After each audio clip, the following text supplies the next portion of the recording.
Les tableaux qui parlent, une série de podcasts par Francis Rousseau. Yukio Mishima, 1925-1970, avec son sabre de kendo. À la fin des années 40, Yukio Mishima, qui est le pseudonyme de Kimitake Hiraoka, 24 ans, écrit « Confession d'un masque ». C'est une œuvre autobiographique mettant en scène un homme devant cacher ses désirs homosexuels. Il devient immédiatement célèbre dans son pays et, en à peine quelques années, partout dans le monde. À cette époque, Mishima, doutant de lui, veut absolument donner le change en troquant son apparence d'intellectuel au physique gracile, voire souffreteux, contre celui d'un athlète. Il s'astreint pour cela à des exercices physiques quotidiens extrêmement contraignants et en 1955, il finit par voir un corps d'athlète, celui qu'on lui voit sur cette photo.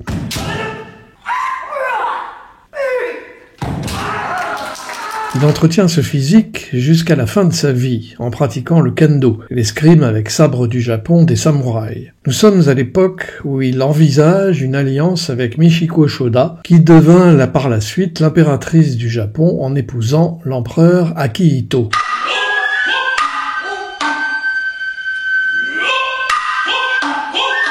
Il se marie finalement en 1958 avec Yoko Tsukiyama, dont il a 2 enfants. Cette vie rangée de bon époux et de père de famille n'est pas un choix, mais un sacrifice pour satisfaire le désir de sa mère, dit-il.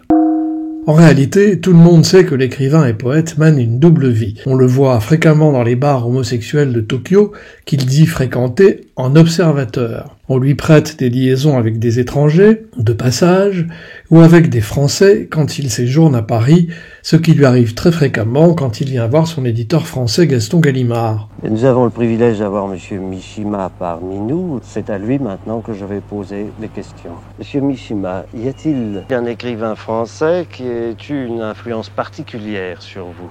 Oui, Raymond Radiguet, que j'admire beaucoup. J'ai lu Le bal de Comte d'Orgier, très jeune. Ce livre m'a beaucoup frappé. L'homosexualité de Mishima apparaît clairement dans ses œuvres et il n'en fait pas mystère, mais au Japon, le thème est tabou, et il le restera plusieurs décennies encore après même la mort du poète. Ainsi, en 1995, soit 25 ans après sa mort, sa famille intente un procès au romancier Hiro Fukushima qui publie un livre assorti de lettres sur la liaison qu'il avait eue avec Mishima. Avant d'être totalement interdit, le livre se vend à plus de 90 000 exemplaires. Quant aux photos où Mishima exhibe son corps, comme celle-ci, elles sont devenues, depuis sa mort, les porte-drapeaux iconiques de l'esthétique homosexuelle. Mishima vivra donc constamment dans cette inconfortable dualité d'oser se déclarer homosexuel, de faire la promotion même de l'homosexualité dans un pays qui la condamne comme un crime, mais qui la permet toutefois, d'en étaler tous les signes, mais de ne jamais pouvoir l'assumer publiquement dans son pays. En 1968, Mishima va même jusqu'à jouer son propre rôle dans un film, lui aussi devenu mythique, Le Lézard Noir, qui met en scène des yakuza, aux côtés de l'Onagata, la transsexuelle Akihiro Miwa, dont on dit qu'elle fut son amant.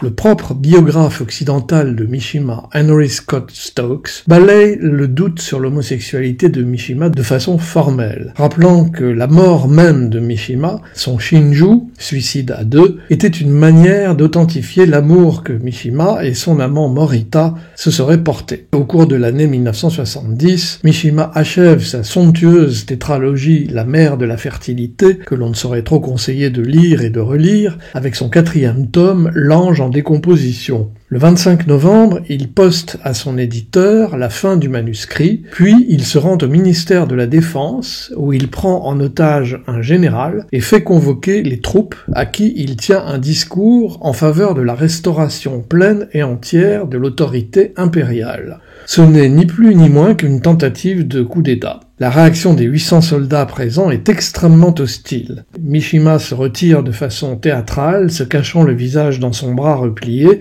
tel un personnage couvert de honte du théâtre kabuki. Puis il rentre chez lui pour se donner immédiatement la mort par seppuku avant que son amant, Masakatsu Morita, ne l'achève, selon la tradition, en le décapitant.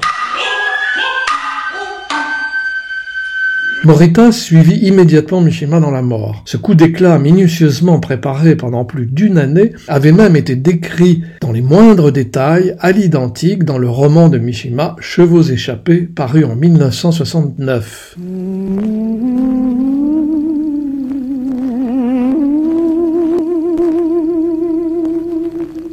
Avant de se suicider, Mishima fuma une Honshino Tabako, des cigarettes spéciales fabriquées pour la maison impériale et dont la production prit fin en 1945 sur ordre des forces d'occupation américaines. À l'occasion de la publication de son essai Mishima ou la vision du vide, paru en 1980, l'académicienne Marguerite Yourcenar déclara dans l'émission Apostrophe « La mort de Mishima était une de ses œuvres et la plus soigneusement préparée sans doute ». Cette photo, où l'on voit le poète avec son sabre, a été prise alors qu'il avait 42 ans, en 1967, 3 ans donc avant son suicide. Une autre photo qui est souvent reliée à celle-ci, prise par Kinshin Shinoyama, représente Mishima en Saint Sébastien martyr, attaché à un poteau et percé de 2 flèches.